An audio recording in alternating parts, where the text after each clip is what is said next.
Hi, good day. Welcome to our math class. Today's topic is about solving quadratic equation by using quadratic formula. This will be the formula that we are going to use. We have x is equal to negative b plus or minus square root of b squared minus 4ac over 2a. We have 4 steps to follow. Number 1, standard form. Number 2, identify the values of a, b, and c. Number 3, substitute. And number 4, solve. Let's try this example. X squared minus 5x minus 14 equal to 0. Actually, itong example na to can be solved by factoring as well as by completing the square. So try to pause the video and solve this equation by using either factoring or by completing the square.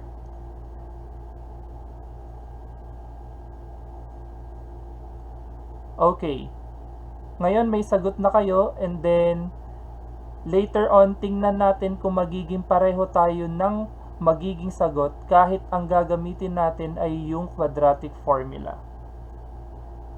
First step, standard form.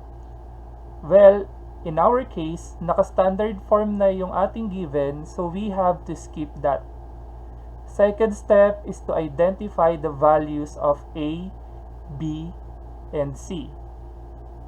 If we will go back to standard form of quadratic equation, ang standard form ay ax squared plus bx plus c equal to 0. In second step, ang tinutukoy na ABC doon ay yung mga numerical coefficient at yung constant. Therefore, ito yung value ng A. So here, ang value ng B and yung value ng C. Kaya dapat naka-standard form muna siya. A is equal to 1. B is equal to negative 5. So kung minus po ang given sa equation, include that in the value of B or C or A. C is equal to negative 14. That is our second step. The third step is to substitute. Substitute the value of ABC to our formula. So meron tayong A, may A, B, and C. So kung ano man yung nakuha nating value ng A, B, C, ipapalit natin yun dito sa formula. Yun yung third step. We have, so negative B, take note, yung negative ay given na. So we're going to put negative, and ang value ng B natin ay negative 5. So madodoble yung negative natin.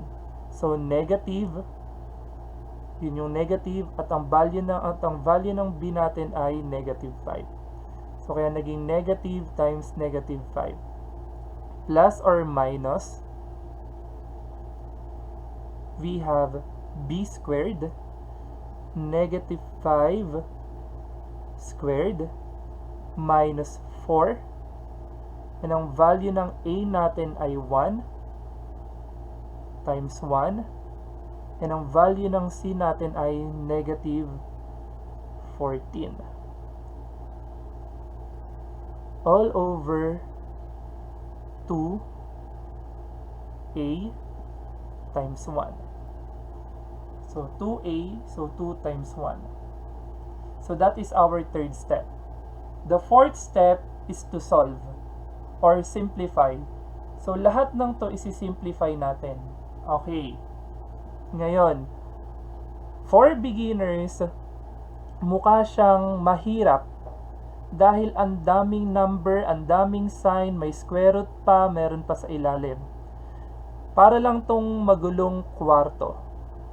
Pag tiningnan mo ang isang magulong kwarto, hindi mo alam kung saan ka mag-uumpisa maglinis, di ba? So, just like here, parang siyang magulo. But, kapag naglilinis ka, you need to spot a specific area. So, ganun din ang gagawin natin dito. So, titingnan muna natin yung specific part nung sinosolve natin at yun muna ang unahin natin. Itong part na to, bibilugan natin yung tatlong area. So, ito yung unang area. Ito yung pangalawa.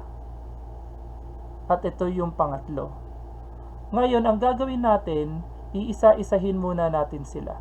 Kung ano yung pinakamadali. So, ito unahin muna natin. We have negative and then open and close parenthesis, negative 5. Ibig sabihin yan, we have to multiply negative times negative 5. And of course, alam natin ang negative times negative is positive. We have here 5. And then, i-write muna natin to. Huwag natin pagsabay-sabayin. But if you can, there's no problem. But for the others, so i-write muna natin. Plus, minus,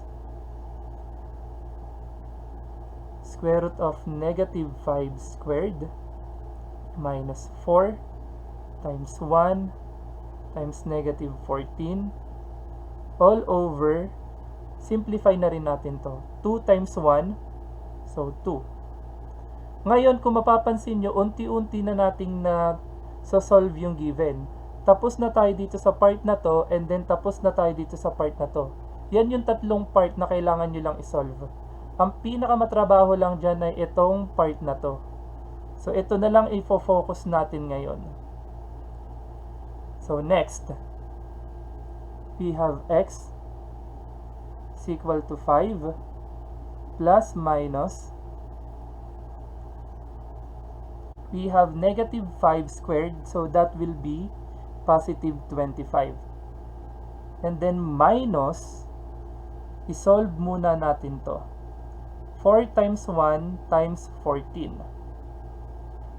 So 4 times 1 is 4, times 14 is 56. We have negative 56. So bakit naging negative 56? Kasi 4 times 1 ay positive, and then times negative 14, so it will become negative 56. And then over 2. So from here, kung mapapansin nyo na parang ang gulo-gulo, ngayon, ito na lang siya. Ito na lang ang ating isi-simplify dyan. 5 plus or minus, simplify muna natin to. Negative times negative is positive. So 25 plus 56 over 2. Next, simplify pa yung nasa loob. 5 plus or minus 25 plus 56 is 81 over 2. Konti na lang. We need to simplify this. Square root of 81 is 9. We don't have to put positive or negative kasi given na yon. Ang magiging sagot ngayon dyan ay x is equal to 5 plus or minus 9 over 2. But we are not yet done. We can still simplify that number. So we will get first the positive, and then the next one will be the negative. X equals to 5 plus 9 over 2. We have 5 plus 9 is 14, divided by 2 is 7. So this will be the first value of our variable. Next one is x equals to 5 minus 9, kukunin natin yung negative part, over 2. 5 minus 9 is negative 4. Negative 4 divided by 2 is negative 2. Therefore, ang value ng ating variable ay 7 and negative 2. Let's have another example. We have 2x squared plus 3x minus 7 equal to 0. Let's rewrite first the formula. Negative b plus or minus b squared minus 4ac all over 2a. First step is to make the equation standard form, but I think we can skip that. Let's proceed to second step. Second step is to identify the value of a, b, and c. The value of a here is 2, b is equal to 3, and c is equal to negative 7. The third step is to substitute the value in the formula. B is equal to 3, so we have here negative 3 plus or minus 3 squared minus 4 times 2 times negative 7. So A is 2 and C is equal to negative 7 all over 2 times the value of A, 2. Again, may iba't ibang part yan. So ito yung part 1, and then ito yung kasunod, and then ito yung pinaka matrabaho. We're going to do it one by one. So yung una, I think okay na. That is already simplified. Itong ilalim, we're just going to have to multiply it by 2. Yun muna yung unahin natin. We have negative 3 plus or minus.